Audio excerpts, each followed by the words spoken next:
Police ആസ്ഥാനത്ത് AIG VG Vinod കുമാറിന്റെ സ്വകാര്യ വാഹനം ഇതര സംസ്ഥാന തൊഴിലാളി ഇടിച്ച സംഭവത്തിൽ വിചിത്ര നടപടിയുമായി തിരുവല്ല പോലീസ്. പരിക്കേറ്റ കാൽനട യാത്രക്കാരനെതിരെ കേസെടുത്തു. കാർ ഡ്രൈവറുടെ മൊഴിയുടെ അടിസ്ഥാനത്തിലാണ് കേസെടുത്തത്. AB ജയശങ്കർ വിവരങ്ങൾ വച്ചിരുന്നു. ജയശങ്കർ, എന്താണ് സംഭവം?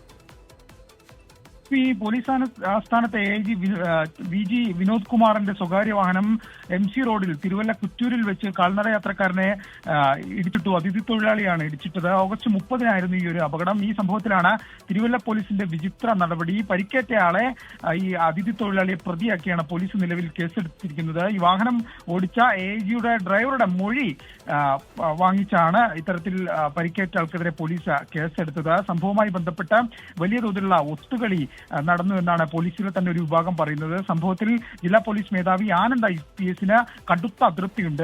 ജില്ലാ പോലീസ് മേധാവി പോലും അറിയാതെയാണ് ഇത്തരത്തിൽ തിരുവല്ലയിലെ ഒരു സംഘം പോലീസുകാർ മുൻ ജില്ലാ പോലീസ് മേധാവി കൂടിയായ VG വിനോദ് കുമാറിന് വേണ്ടി ഒത്തുകളി കളിച്ചതെന്നാണ് ഒരു ആക്ഷേപമുള്ളത്. എന്തായാലും ജില്ലാ പോലീസ് മേധാവി ഈ അതൃപ്തിയുടെയൊക്കെ തന്നെ പശ്ചാത്തലത്തിൽ ഈ സംഭവത്തിൽ നേരിട്ട് ഇടപെട്ടിട്ടുണ്ട്. അദ്ദേഹം കേസ് ജില്ലാ ക്രൈംബ്രാഞ്ചിന് നിലവിൽ വിട്ടിട്ടുണ്ട്. ഈ കേസുമായി ബന്ധപ്പെട്ട അന്വേഷണം ജില്ലാ ക്രൈംബ്രാഞ്ച് നടത്തട്ടെ എന്നാണ് SP യുടെ നിലവിലെ തീരുമാനം.